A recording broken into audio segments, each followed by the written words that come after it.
Hi, I'm Mike Parrish, and this is Blount County voter information. Today we're giving you a candidate profile on Alan Armstrong, the sitting District 1 Commissioner who's running for re-election.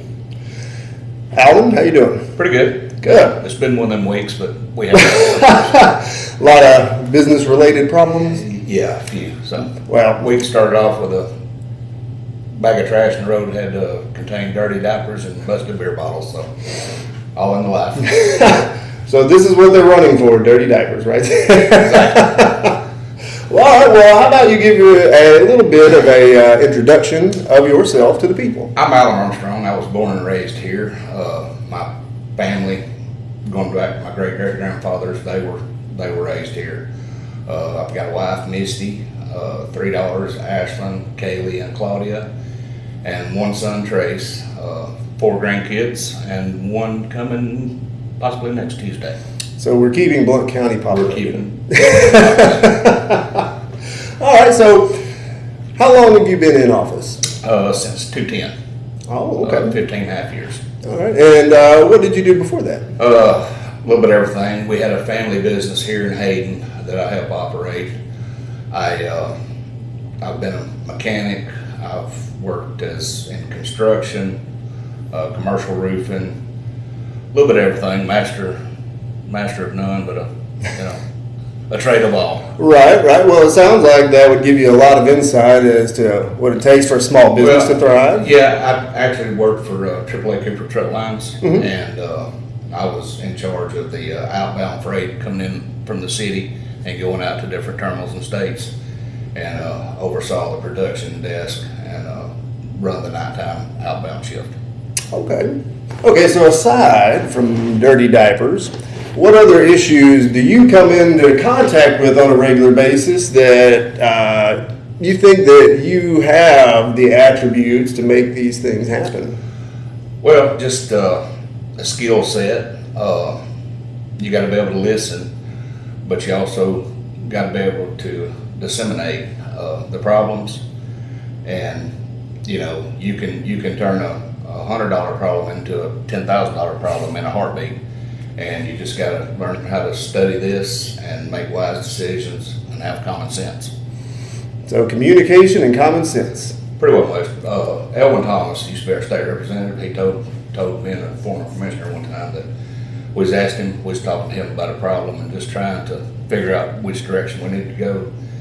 And he said, boys, I don't know if you know Elwin, but he said, boys, he said, once you prayed about it, thought about it, studied it, and you think it's the right thing to do, just drop the plow and go on.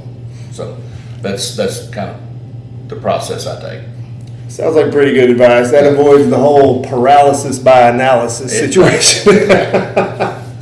All right, so you're running in the primary here. That's May 19th. Right. What qualities do you think you have that elevates you above your opponent? Common sense, skill set. I mean, not saying anything, nobody don't have common sense, but my dad raised me, I held the flashlight for him, if you know what I mean. So. Lots of cussing, as I remember. Handed him the wrong wrench a few times, and to be honest with you, if I had to do over it again, I'd hand him the wrong wrench on purpose. Because actually, it grow up or not, if you don't, you raise them. I feel like I've raised my son the same way, where he's got a certain skill set. We bring in young men from school, and some of them work afternoons, some of them work all summer. Just they need a job. And they're cheaper labor for us, but we're providing them a skill set, and that's the backbone of America. That's Blount County. It's a blue collar worker, and that's what I've done all my life. Right on. So you live the life of the people that you're representing. But I've also, like I said, I've worked at a major trucking corporation and oversaw, the outbound production, which consisted sometimes so some drivers would come in and work the dock for a while, so we may have 25 or we may have 50 men on the dock, and you're just keeping everything flowing. There's a lot of pieces to keep track of. So Exactly. Okay, so you're running as a Republican. So I think a lot of people would like to know, what do you think the definition of conservatism is? And I've got friends that are Democrats, a little liberal, and I hold nothing against them. I try to work with them. You know, I don't see. Matter of fact, we was in D.C. several years ago, and Miss Terry Sewell didn't have many people from her area, but she's a neighboring representative for Congress, and I thought it was a good idea to just go in there and say hello. You know, but as far as conservatism, my dad's a lifelong Republican, even when Blount County was Democrat. I've been a lifelong Republican. You can't have a Ferrari taste on a Pinto budget. I mean, that's true conservatism. You cannot spend more than you take in.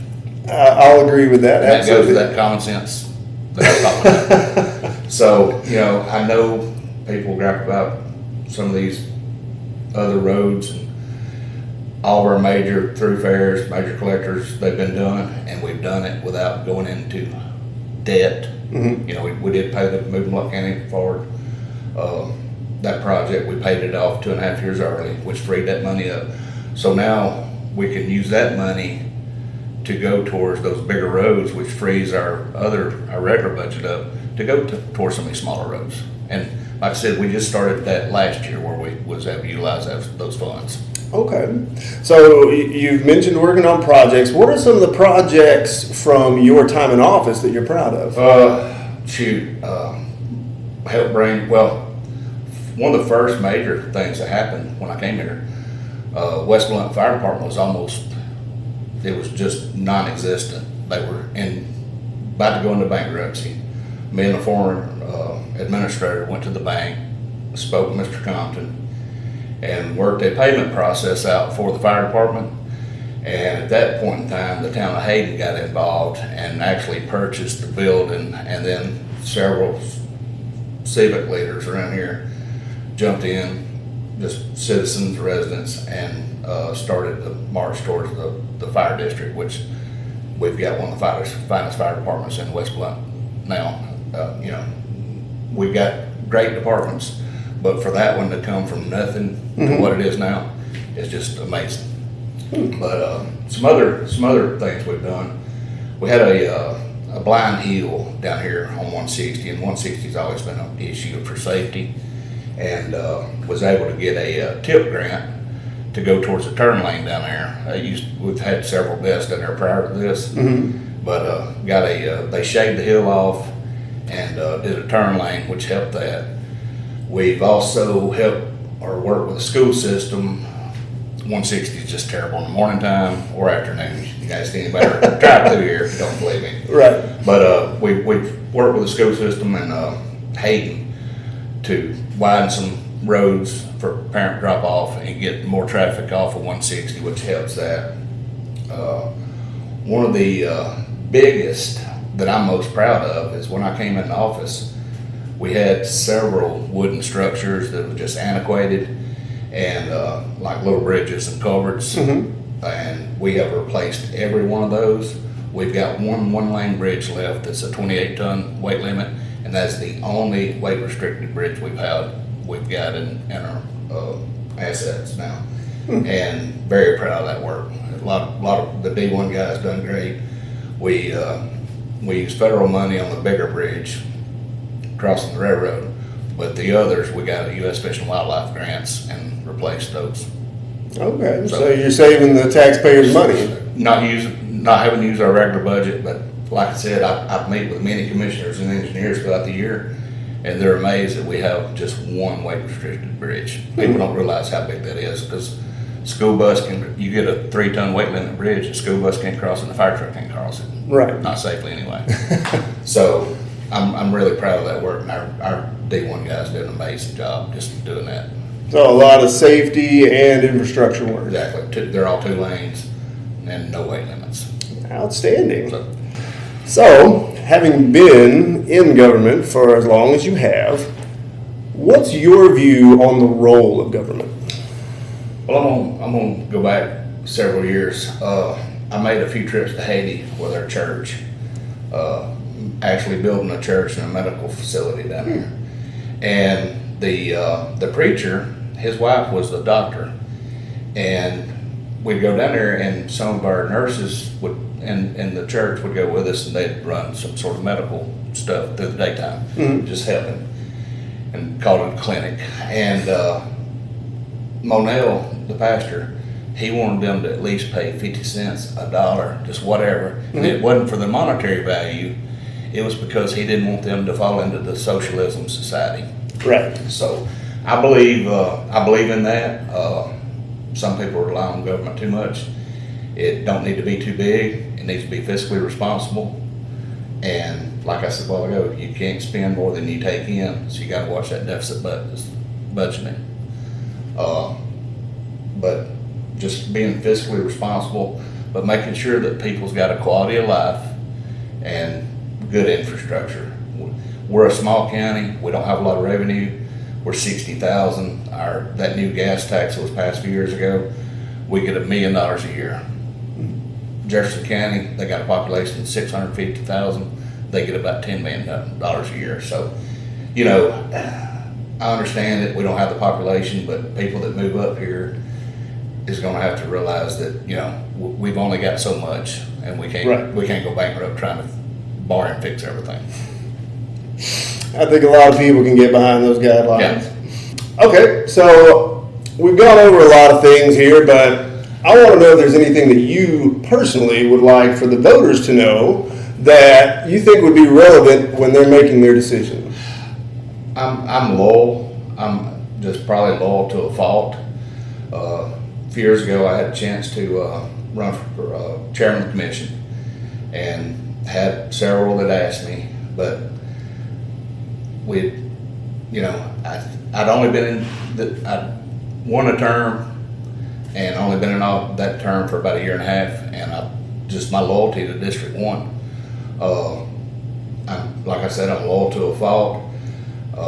There's a reason that Rodney Green and Chris Green endorsed me. They know that on these storms and ice events and everything, that when they make the call to close schools or courthouses, that it's the right call, or when they open them, it's the right call. And I worked very hard, stay out all hours of the night. 2011 tornadoes, I worked 38-hour shift, been many 24-hour shifts since then. And my total dedication to District 1 is just priority one. That's what my priority is. Well, there you go, District 1. He's still here for you. Now, what towns, because a lot of people don't know what district they're in, what towns is it that you represent? We only have in our district, we've got Nectar, which sits back east of here, and we've got the town of Hayden. But now we've got many communities. You got the Sugar Creek area that's just this side of Nectar. You got the Bangor area on 31 corridor, just before you get into Coleman County.